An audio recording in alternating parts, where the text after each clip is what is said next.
and shut it down. Next up, we are going to be getting A9, of course, a Steve main who took 9th at Xanadu Homecoming, did an absolute killer job versus Ybburrus. I will say a couple of shout outs to some players, given kind of some of the expected results for some of these guys. Of course, Delta Force taking out Jellyfish and going to be fighting off against Obnick Bob just to make it into top 8 winner side qualifiers. That's just the qualifiers. Noodle versus Hayes are going to be playing off in a bit. Justin Byleth going to be going up against Jukane, who actually made a upset over Lemon Tea, 2-0 in fact. And then one other upset that should probably shout out and everything. I don't know. This is what, 13, I think is the Roman numeral that's for. Took out some guy in a game 3 set. So a couple of upsets so far. And either way, it is stacking up to be some grotesque smash for this top 8. Yeah, but now we have another person looking to take a upset here in Ybburrus, who is Philly local, someone that I'm pretty familiar with. A long-time Isabelle player. I don't think even he knows why he stuck with the character for this long, but it's going up against A9, who, like you said, just coming off an insanely impressive showing this weekend on the Steve. It's going to definitely be an interesting matchup. Not one you see often, but it's the matchup we have in front of us, so we're gonna have to live with it. I mean, the big thing here is just Isabelle's pressure that we're keeping focused on right now.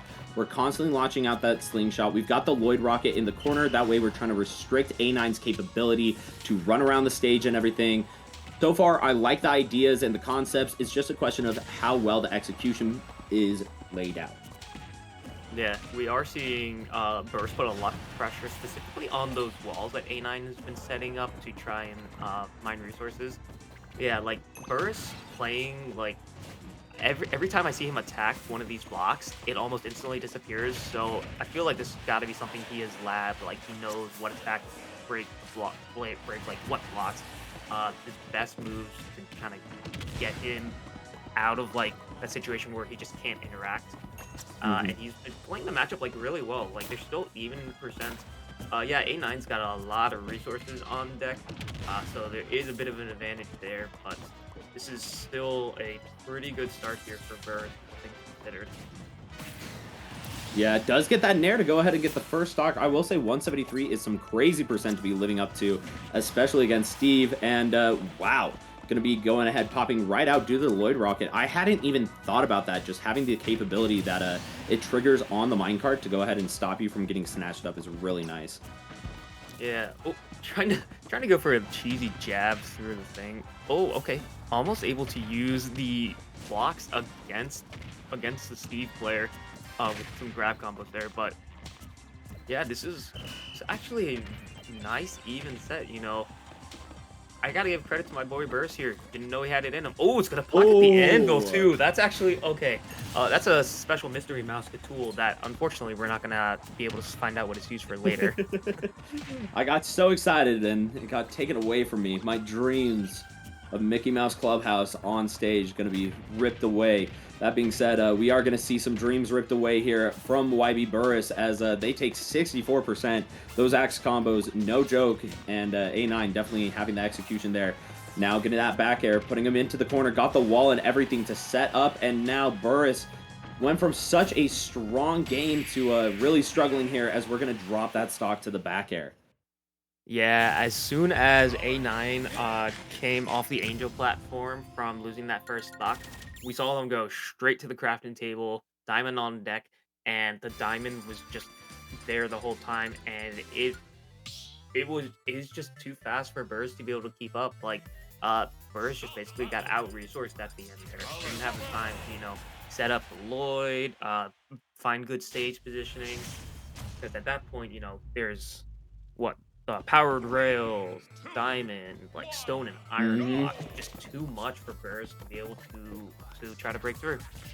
Yeah, that is kind of the problem with fighting Steve on PS2 is instead of having dirt and wood sometimes come through, it is going to be those stone walls, which are very difficult to break. And not going to be difficult to break some heavy damage right here. A9 dishing out 69%, but now Ybburrus on deck, does get 24%, and now we're going to go ahead and set up. I love the usage of these platforms so far with the dash attack. Does catch an anvil for his troubles, but so far showing some a good grasp of how to go ahead and approach this game number 2. Ooh, gold tools coming out for A9. Almost gonna find that very early kill, even from across the stage. But okay, we've also got the diamonds ready as well. So A9 can play a bit comfortably knowing that, yeah, even if they lose this stock and they lose the gold tools, they've got more just ready to go. Yeah, which is a scary thing to be had here. And we are going to see the diamonds pop out. Not too far away from another set of diamonds here as we see the gold pop up for the second time. 133 could be... Wow. Okay, aggressive F smash might do the trick here if we can just lock him down at the ledge. Not. A9 breaking through, but still, you got to be able to mine to pop those diamonds up for the next stock. Oh, okay, we just saw the diamond pop up. That's going to be a big resource for A9, especially with how this is kind of gone. Like, you know, going for that early diamond on this stock, and almost getting to the point where it's losing. Oh, okay, unable to get the punish on the whip grab there.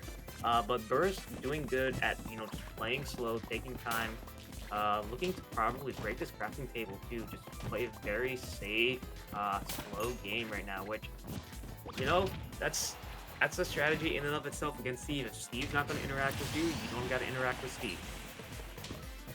Yeah, no, you give him time to go ahead and play it out as he needs, and then go ahead and just launch at him. Got the slingshots coming through, almost gets the stop sign, but you know what? Instead, we're going to walk this dog all the way to the corner. Got him at ledge. Can we go ahead and get another set of hits? Yes, sir. Spike and everything. Almost even get the follow-up with the block. You know what? We get it the second time around. Yeah. That is Isabelle, though, so unless you're killing directly off of that spike, probably going to make it back. And while Ybburrus, yes, is able to make it back, a couple more times around, and then that pickaxe is going to finally seal the deal. Sitting with a full 2-stock lead here. Okay, the fair is finally going to take that stock. Oh, okay, trying to push him away with the... You can't interact with them when they're invulnerable, but you can still move them by running into them. Cheeky little strat.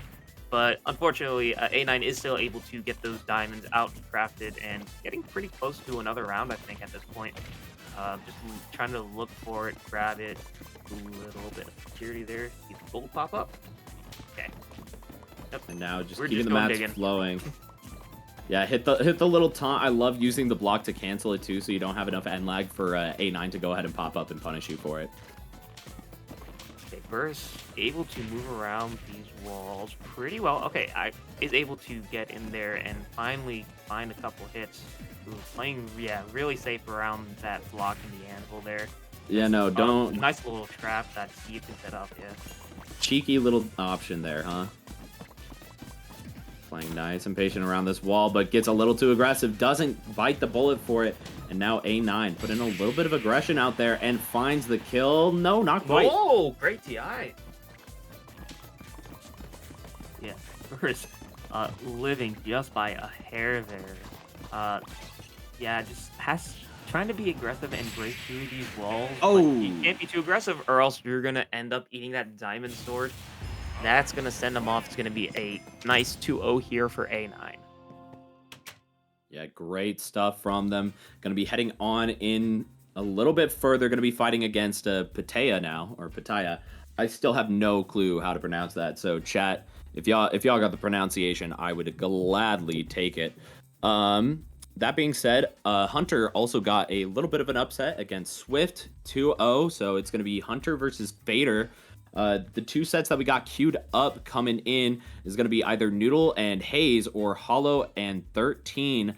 Hollow also getting the upset over Beast 2-1. So a little bit of an upset bracket right there, where Justin Byleth being the only one of those top seeds across those 4 sets to win out his winner side. So should be interesting to see how that one plays out. Then, of course, you have Jackal, Mr. Thug's going to be going up against each other. Mateo, Smash Bros, Justin Byleth versus Jucane.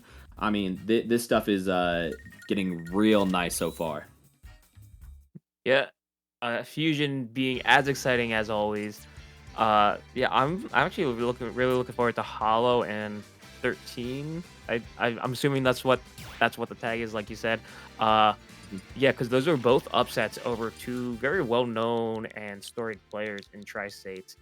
So I'm really curious to see how this set goes, because very rarely do you get to see a set like this that's a little bit deep in bracket and is both players that have gotten there with upset. Yeah, no, I mean, they did nasty things. I mean, the big one for me is beating Beast. That's a crazy upset. Beast, of course, being one of the premier PTs currently. Just phenomenal player. That being said, if you want to talk about some premier level action, you got to talk about Collision, baby. All right, Collision series, of course, providing you with all the best content, whether it be the weeklies, whether it be the Collision series of events. It's always going to be good stuff. Go ahead, drop a follow, drop a sub if you don't want to watch those ads, or follow them on Twitter and YouTube. Yeah, next year is going to be exciting for Collision, and another way that you can help support them is Fusion. You're watching it right now. It's every Monday up in Rahway, New Jersey. It's Ultimates. They do side brackets, and they've also started doing Rivals of Aether too. It's going to be on the side stream.